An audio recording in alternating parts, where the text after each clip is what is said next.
ओम नमः शिवाय। शिव जी सदा सहाय। ओम नमः शिवाय। गुरु जी सदा सहाय। जय गुरु जी। शुक्राना गुरु जी।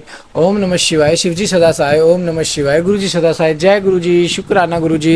अनंतम अंतम शुक्राना लख लख बा शुक्राना। संगत जी, गुरु जी कहते हैं जब तक मैं तेरे साथ हूँ तुझे घबराने की जरूरत ही नहीं है। कितने चोलों में गुरु जी के हमारे स्वरूप आए देखो, पिंक, रेड, ये वाला चोला, ये वाला चोला, ये वाला चोला। संगत जी 5 स्वरूप गुरु जी के, उसमें स्वरूप देखो संगत जी, हर चोले में गुरु जी एक ब्लेसिंग बन के आए हुए हैं। लेकिन चरण स्वरूप एक ही बार आए हमारे घर में। बाकी सब गुरु जी खुद चल कर आए। गुरु जी ने हमें अपनाया, इसके लिए गुरु जी आपका बहुत बहुत शुक्राना। आपका बहुत बहुत शुक्राना मेरे गुरु महाराज। आपका बहुत बहुत शुक्राना जो आपने इतनी प्यारी सेवा दी। मैं किस तरह इस सेवा का शुक्राना करूं, किस तरह मैं आपका शुक्राना करूं जो मैं आपके, जो आपने इतनी प्यारी सेवा दी ताकि लोगों का घर बैठे कल्याण हो सके, वो लोग घर बैठ के शिव पुराण सुन सके। लेकिन संगत जी, जब आप लोग इग्नोर करते हो ना पाठ को, हमें बहुत बुरा लगता है। हमें बहुत बुरा लगता है कि हम ये सेवा किस लिए कर रहे हैं। संगत जी, ये सेवा गुरु जी हम आपके लिए ही तो करवा रहे हैं, ताकि आप लोगों का घर बैठे कल्याण हो सके। वैसे किसी के पास समय नहीं है कि वो 15 से 20 मिनट घर बैठ कर शिव पुराण पढ़े। तो संगत जी, आप सुनते, चलते फिरते, घर आते, ऑफिस जाते भी सुन सकते हो पाठ को। संगत जी, ब्लेसिंग बहुत मिलेगी, बहुत ब्लेसिंग मिलेगी आपको, बहुत ज़्यादा ब्लेसिंग मिलेगी संगत जी। क्योंकि गुरु महाराज कहते हैं कि जब तक मैं तुम्हारे साथ हूँ तुम्हें घबराने की जरूरत नहीं, जो रास्ता मैं दिखाता हूँ उस पर चलो। 7 तारीख को गुरु जी की लंगर सेवा जरूर करें संगत जी। और संगत जी, मैं फिर कहना चाहता हूँ, मन में कोई भी मलाल ना रखें, सो भी है गुरु जी से अरदास करो और अमृत वेला जरूर करें। जय गुरु जी। शुक्राना गुरु जी। चैनल को सब्सक्राइब करें, अपना शुक्राना सत्संग हमारे साथ शेयर करें, बेल आइकन को प्रेस करें और संगत जी ज़्यादा से ज़्यादा लोगों को शेयर करें और ज़्यादा से ज़्यादा लोगों को अपने से कनेक्ट करें। जय गुरु जी। जय गुरु जी। रुद्र संहिता द्वितीय खंड। नारद जी के प्रश्न और ब्रह्मा जी के द्वारा उनका उत्तर। सदाशिव से त्रिवेदों की उत्पत्ति, ब्रह्मा जी से देवता आदि की सृष्टि के पश्चात एक नारी और एक पुरुष का प्राकट्य। नारद जी बोले, महाभाग महाप्रभो विधाता, आपके मुखारविंद से मंगलकारिणी शुभ शंभु कथा सुनते सुनते मेरा जी नहीं भर रहा है, अतः भगवान शिव का सारा शुभ चरित्र मुझसे कहिए। संपूर्ण विश्व की सृष्टि करने वाले ब्रह्मदेव, मैं सती की कीर्ति से युक्त शिव का दिव्य चरित्र सुनना चाहता हूँ। शोभाशालिनी सती किस प्रकार दक्ष पत्नी के गर्भ से उत्पन्न हुई, महादेव जी ने विवाह का विचार कैसे किया, पूर्व काल में दक्ष के प्रति रोष होने के कारण सती ने अपने शरीर का त्याग कैसे किया, चेतना काश को प्राप्त कर वे फिर हिमालय की कन्या कैसे हुई, पार्वती ने किस प्रकार उग्र तपस्या की और कैसे उनका विवाह किया, कामदेव का नाश करने वाले भगवान शंकर के आधे शरीर में वे किस प्रकार स्थान पा सकी। मामते, इन सब बातों को आप विस्तार पूर्वक कहिए, आपके समान दूसरा कोई संशय का निवारण करने वाला न है न होगा। ब्रह्मा जी ने कहा कि मुनि देवी सती और भगवान शिव का शुभ यश परम पावन दिव्यतः गोपनीय से भी अत्यंत गोपनीय है। तुम वह सब मुझसे सुनो। पूर्व काल में भगवान शिव निर्गुण निर्विकल्प निराकार शक्ति रहित चिन्मय तथा सत और असत से विलक्षण स्वरूप में प्रतिष्ठित थे। फिर वे प्रभु सगुण और शक्तिमान होकर विशिष्ट रूप धारण करके स्थित हुए।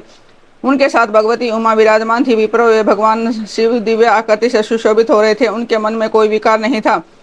वे अपने परात्पर स्वरूप में प्रतिष्ठित है। मुनि श्रेष्ठ, उनके बाएं अंग से भगवान विष्णु, दाएं अंग में ब्रह्मा और मध्य अंग अर्थात हृदय से रुद्र देव प्रकट हुए।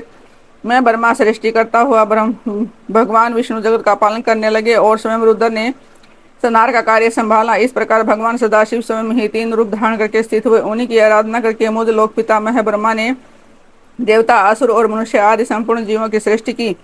दक्ष आदि प्रजापतियों और देव शिरोमणियों की सृष्टि करके मैं बहुत प्रसन्न हुआ था, अपने को सबसे अधिक ऊंचा मानने लगा। मुने जब मरीचि, अत्रि, पुलह, पुलस्त्य, अंगिरा, क्रतु, वशिष्ठ, नारद, दक्ष और भृंगु इस महाप्रभावशाली मानस पुत्रों को मैंने उत्पन्न किया, जब मेरे हृदय से अत्यंत मनोहर रूप वाली एक सुंदरी नारी उत्पन्न हुई जिसका नाम संध्या था। वह दिन में क्षीण हो जाती, परंतु सायंकाल में उसका रूप सौंदर्य खिल उठता था। वह मूर्तिमती साय संध्या ही थी और निरंतर किसी मंत्र का जप करती रहती थी। सुंदर मोह वाली वह नारी सौंदर्य की चरम सीमा को पहुंची हुई थी और मुनियों के भी मन को मोह लेती थी। इस तरह मैंने मन से एक मनोहर पुरुष भी प्रकट हुआ जो अत्यंत अद्भुत था। उसके शरीर का मध्य भाग कटी प्रदेश पतला था, दांतों की पंक्तियां बहुत सुंदर थी, उनके अंगों से मतवाले हाथी की सुगंध प्रकट होती थी, नेत्र पर फूल कमल के समान शोभा पाते थे, अंगों से केसर लगा था जिसकी सुगंध नासिका को तृप्त कर रही थी। उस पुरुष को देखकर दक्ष आदि सभी मेरे पुत्र अत्यंत उत्सुक हो उठे। उनके मन में विस्मय भर गया था। जगत की सृष्टि करने वाले मुझ जगदीश्वर वर्मा की ओर देखकर उस पुरुष ने विनय से गर्दन झुका दी और मुझे प्रणाम करके कहा। वह पुरुष बोला, ब्राह्मण, मैं कौन सा कार्य करूंगा, मेरे योग्य जो काम हो उसमें मुझे लगाइए, क्योंकि विधाता आज आप ही सबसे अधिक माननीय और योग्य पुरुष हैं। यह लोक आपसे ही सुशोभित हो रहा है।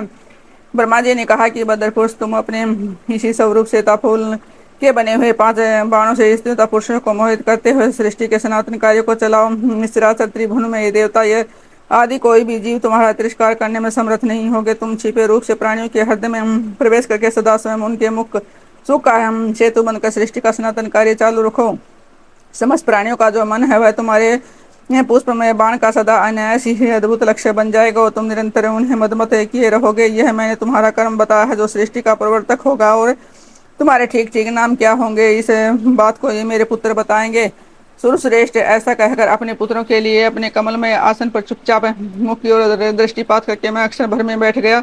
कामदेव के नामों का निर्देश उसके रति के साथ विवाह था। कुमारी संध्या का चरित्र, वशिष्ठ मुनि का चंद्रभाग पर्वत पर उसको तपस्या की विधि बताना। ब्रह्मा जी कहते हैं कि मुने, तदंतर मैंने मेरे अभिप्राय को जानने वाले मरीचि आदि मेरे पुत्र सभी मुनियों ने उस पुरुष का उचित नाम रखा। दक्ष आदि प्रजापतियों ने उसका मुंह देखते ही प्रोक्ष के भी सारे वृत्तांत जानकर उनसे रहने के लिए स्थान और पत्नी प्रदान की।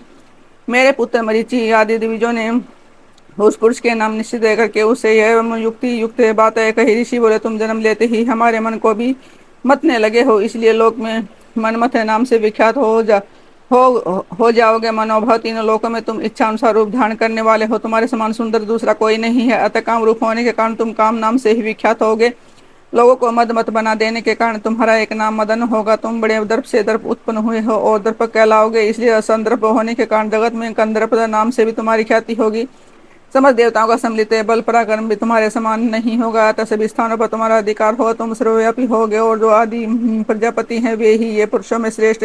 दक्ष तुम्हारी इच्छा के अनुरूप पत्नी स्वयं देंगे, वह तुम्हारी कामिनी होगी। ब्रह्मा जी ने कहा कि मुने, तदंतर में वहां से अदृश्य होगा। इसके बाद दक्ष मेरी बात का श्रवण करके कंदर्प से बोले, कामदेव, मेरे शरीर से उत्पन्न हुई ये बात कन्या सुंदर रूप और उत्तम गुण से शोभित है। इसे तुम अपनी पत्नी बनाने के लिए ग्रहण करो। तुम यह गुणों की दृष्टि से सर्वथा तुम्हारे योग्य है। महातेजस्वी मनोभाव, यह सदा तुम्हारे साथ रहने वाली और तुम्हारी रुचि के अनुसार चलने वाली होगी। धर्मतः यह सदा तुम्हारे अधीन रहेगी। ऐसा कहकर दक्ष अपने शरीर के पसीने से प्रकट हुई उस कन्या का नाम रति रखकर उसे अपने आगे बैठा और कंदर्प को संकल्प पूर्वक सौंप दिया। नाथ, दक्ष की यह पुत्री रति बड़ी रमणीय और मुनियों के मन को मोह लेने वाली थी। उसके साथ विवाह करके कामदेव को बड़ी प्रसन्नता हुई और अपनी रति नामक सुंदरी स्त्री को देखकर उसके हाव भाव आदि से अनुरंजित हो कामदेव मोहित हो गया।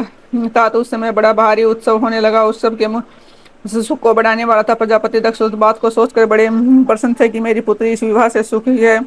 कामदेव को बड़ा सुख मिला, उसके सारे दुख दूर हो गए। दक्ष कन्या रति भी कामदेव को पाकर बहुत प्रसन्न हुई। जैसे संध्या काल में मनोहारिणी बिंदुन माला के साथ में गए शोभा पाता है, उसी प्रकार रति के साथ प्रिय वचन बोलने वाला कामदेव बड़ी शोभा पा रहा था। इस प्रकार रति के प्रति बड़ी मोह से युक्त रतिपति कामदेव ने उसे उसी तरह अपने हृदय से सिंहासन में बैठा। जैसे योगी पुरुष योग विद्या को हृदय में धारण करता है, इसी तरह पूर्ण चंद्रमुखी रति भी उस श्रेष्ठपति को पाकर उसी तरह सुशोभित हो, जैसे श्रीहरि को पाकर पूर्ण चंद्राना लक्ष्मी शोभा पाती है। सूर्य जी कहते हैं कि ब्रह्मा जी का यह कथन सुनकर मुनि श्रेष्ठ नारद मन ही मन बड़े प्रसन्न हुए और भगवान शंकर का स्मरण करके हर्षपूर्वक बोले, महाभाग विष्णु शिष्य महामति विदाते, आपने चंद्रमौली शिव की यह अद्भुत लीला कही है। अब मैं जानना चाहता हूँ कि विवाह के पश्चात जब कामदेव प्रसन्नता पूर्वक अपने स्थान को चला गया, दक्ष भी अपने घर को पधारा था, आप और आपके मानस पुत्र भी अपने अपने धाम को चले गए। आप पितरों को उत्पन्न करने वाली ब्रह्म कुमारी संध्या कहाँ गई? उसने क्या किया और किस पुरुष के साथ उसका विवाह हुआ? संध्या का यह चरित्र विशेष रूप से बताइए। ब्रह्मा जी ने कहा कि मुझे संध्या का वह सारा शुभ चरित्र सुनो, जिसे सुनकर समझते कामनिया सदा के लिए सती साध्वी हो सकती है। वह संध्या जो पहले मेरी मानस पुत्री थी, तपस्या करके शरीर को त्याग कर मुनि श्रेष्ठ मेघातिथि की मधुमती पुत्री होकर अरुंधति के नाम से विख्यात थी। उत्तम व्रत का पालन करके उस देवी ने ब्रह्मा विष्णु और महेश्वर के कहने से श्रेष्ठ व्रतधारी महात्मा वशिष्ठ को अपना पति सुना। वह सौम्य रूप समरूप वाली देवी सबकी वंदनीय और पूजनीय श्रेष्ठ पतिव्रता के रूप में विख्यात हुई। नारद जी ने पूछा कि भगवान संध्या ने कैसे, किस लिए और कहाँ तप किया, किस प्रकार शरीर त्याग कर वह मेघातिथि की पुत्री हुई। ब्रह्मा विष्णु और शिव इन तीनों देवताओं के लिए बताए गए श्रेष्ठ व्रतधारी महात्मा वशिष्ठ को उसने किस तरह से अपना पति बनाया पितामह, यह सब मैं विस्तार के साथ सुनना चाहता हूँ।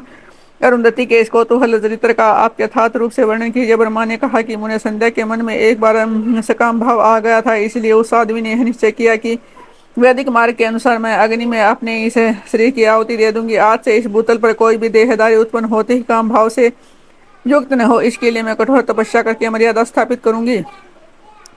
तरुणावस्था में से पूर्व किसी पर भी काम का प्रभाव नहीं पड़ेगा, ऐसी सीमा निर्धारित करूंगी। इसके बाद उस जीवन को त्याग दूंगी। मन ही मन ऐसा विचार करके संध्या चंद्रभागा नामक उस श्रेष्ठ पर्वत पर चली गई जहाँ से चंद्रभागा नदी का प्रादुर्भाव हुआ। ऐसे मन में तपस्या का दृढ़ निश्चय ले संध्या को श्रेष्ठ पर्वत पर गई हुई जान मैंने अपने समीप पर बैठे हुए वेद वेदांगों के पारंगत विद्वान सर्वज्ञ जिज्ञात्मा एवं ज्ञान योगी पुत्र वशिष्ठ से कहा कि बेटा वशिष्ठ, मन संध्या तपस्या की अभिलाषा चंद्रभाग नामक पर्वत पर गई। तुम जाओ और उसे विधि पूर्वक दीक्षा दो। ताते वह तपस्या के भाव को नहीं जानती, इसलिए जिस तरह तुम्हारे यथोचित उपदेश से उसे अभिष्ट लक्ष्य की प्राप्ति हो सके वैसा यत्न करो। नारद, मैंने दयापूर्वक जब वशिष्ठ को इस प्रकार आज्ञा दी तब वे जो आज्ञा कह करे एक तेजस्वी ब्रह्मचारी के रूप में संध्या के पास गए। चंद्रभाग पर्वत पर एक देव सरोवर है जो जलाशय योचित गुणों से परिपूर्ण हो, मानसरोवर के समान शोभा पाता है। वशिष्ठ ने उस सरोवर को देखा और उसके तट पर बैठी हुई संध्या पर भी दृष्टिपात किया। कमलों से प्रकाशित होने वाला वह सरोवर तट पर बैठी हुई संध्या से उपलक्षित हो उसी तरह सुशोभित हो रहा था जैसे प्रदोष काल में उदित हुए चंद्रमा और नक्षत्रों से युक्त आकाश शोभा पाता है। सुंदर भाव वाली संध्या को वहां बैठी देख मुनि ने कौतूहल पूर्वक उस बृहल लोहित नाम वाले सरोवर को अच्छी तरह देखा। उसी प्रकार भूत पर्वत के शिखर से दक्षिण समुद्र की ओर जाती हुई चंद्रभागा नदी का भी उन्होंने दर्शन किया। जैसे गंगा हिमालय से निकलकर समुद्र की ओर जाती है, उसी प्रकार चंद्रभाग के पश्चिम शिखर का भेदन करके वह नदी समुद्र की ओर जा रही थी। उस चंद्रभाग पर्वत पर बृहल लोहित सरोवर के किनारे बैठी हुई संध्या को देखकर वशिष्ठ ने आदरपूर्वक पूछा। वशिष्ठ जी बोले, भद्रे, तुम इस निर्जन पर्वत पर किस लिए आई हो? किसकी पुत्री हो? तुमने यहाँ क्या करने का विचार किया है? मैं ये सब सुनना चाहता हूँ। यदि छिपाने योग्य बात न हो तो बताओ। महात्मा वशिष्ठ की बात सुनकर संध्या ने महात्मा की ओर देखा। वे अपने तेज से प्रज्वलित अग्नि के समान प्रकाशित हो रहे थे। उन्हें देखकर ऐसा जान पड़ता था कि मानव ब्रह्मचर्य देह धारण करके आ गया हो। वे मस्तक पर जटा धारण किए हुए बड़ी शोभा पा रहे थे। संध्या ने तपोधन को आदरपूर्वक प्रणाम करके कहा। संध्या बोली, ब्राह्मण, मैं ब्रह्मा जी की पुत्री हूँ। मेरा नाम संध्या है और मैं तपस्या करने के लिए इस निर्जन पर्वत पर आई हूँ। यदि मुझे उपदेश देना है तो आपको उचित जान पड़े तो आप मुझे तपस्या की विधि बताइए। मैं यही करना चाहती हूँ, दूसरी कोई भी गोपनीय बात नहीं है। मैं तपस्या के भाव को उसके करने के नियम को भी ना जाने ही तपोवन में आ गई हूँ, इसलिए चिंता से दुखी सूखी जा रही हूँ। मेरा हृदय कांपता है। संध्या की बात सुनकर ब्रह्मवेता में श्रेष्ठ मुनिष्ठ ने जो स्वयं हम सारे कार्यों के ज्ञाता थे उन्होंने दूसरी कोई बात नहीं पूछी। वह मन ही मन तपस्या का निश्चय कर चुकी थी। उसके लिए अत्यंत उद्यमशील थी वह। उस समय वशिष्ठ ने मन से भगत वत्सल भगवान शंकर का स्मरण करके उस प्रकार कहा। वशिष्ठ बोले, सुबह ने जो सबसे महान और उत्कृष्ट है, जो उत्तम और महान तप है, वो सबके परम आध्याय परमात्मा है। वह उन भगवान शंभु को तुम हृदय में धारण को, जो अकेले ही धर्म, अर्थ, काम और मोक्ष के आदि कारण है। उन त्रिलोकी के आदि सृष्टा अद्वितीय पुरुषोत्तम शिव का भजन करो। आगे बताए जाने वाले मंत्र से देवेश्वर शंभु की आराधना करो, उससे तुम्हें सब कुछ मिल जाएगा, इसमें संशय नहीं है। ओम नमः शंकराय। ओम इस मंत्र का निरंतर जप करते हुए मौन तपस्या आरंभ करो और जो मैं नियम बताता हूँ उन्हें सुनो। तुम्हें मौन रहकर ही स्नान करना होगा। मौन आलंबर पूर्वक ही महादेव जी की पूजा करनी होगी। प्रथम 2 बार छठे समय में तुम केवल जल का पूर्ण आहार कर सकती हो। जब तीसरी बार छठा समय आए तब केवल उपवास किया करो। इस तरह तपस्या की साप्ताहिक छठे काल में जलाहार एवं उपवास की क्रिया होती रहेगी। देवी इस प्रकार की जानने वाली मौन तपस्या ब्रह्मचर्य का फल देने वाली तथा संपूर्ण अभिष्ट मनोरथ को पूर्ण करने वाली होती है। सत्य है, सत्य है, इसमें संशय नहीं है। अपने चित्त में ऐसा शुभ उद्देश्य लेकर इच्छा अनुसार शंकर जी का चिंतन करो। वे प्रसन्न होने पर तुम्हें अवश्य ही अभिष्ट फल प्रदान करेंगे। इस तरह संध्या को तपस्या करने की विधि का उपदेश दे मुनिवर वशिष्ठ यथोचित रूप से उसे विदा ले वहीं अंतर ध्यान हो गए। जय गुरु जी, शुक्राना गुरु जी, अनंतम अनंतम शुक्राना, लख लख बार शुक्राना, अच्छीदा शुक्राना, सादा शुक्राना। संगत जी, मैं इसलिए कहता हूँ कि एक नाम गुरु कोड़ो मंगले के सारे सुख मिल जाएंगे। अमृत वेला करो, संगत जी गुरु जी की सेवा जो आपको मिल रही है उसे करो। क्योंकि संगत जी देखो, मैं आपको बताना चाहूँगा, क्योंकि हर चीज़ आपको गुरुजी के आशीर्वाद से ही मिलनी है। हर चीज़ आपको गुरुजी की मौजूदगी में मिलनी है। अगर आप मुझे जुड़ गए हो ना, समझो हर चीज़ गुरुजी की मर्जी से होनी है। आपका फिर कोई बस नहीं चलने वाला उसमें। आप कितनी प्लानिंग क्यों ना कर लो, क्योंकि प्लानिंग तो मेरे गुरु पिता की चलेगी, क्योंकि गुरु पिता को पता है क्या अच्छा है, क्या सही है, क्या गलत है। अगर गुरु पिता आपके बार बार सत्संग लेके आ रहे हैं, गुरु पिता बार बार आपको सेवा के लिए बार बार बुलवा रहे हैं, तो संगत जी कोई तो राज है ना। तो इसलिए संगत जी, अगर आपको सेवा करनी है तो आप 7 तारीख के लिए लंगर सेवा के लिए हमें कॉन्ट्रीब्यूट कर सकते हैं। जय गुरु जी, शुक्राना गुरु जी, और अनंतम अनंतम शुक्राना, लख लख बार शुक्राना। संगत जी, पार्ट को एंड तक जरूर सुने, हर पार्ट में एक ब्लेसिंग है। और संगत जी, चैनल को सब्सक्राइब करके बेल आइकन को प्रेस कर ले। जय गुरु जी, शुक्राना गुरु जी, अनंतम अनंतम शुक्राना।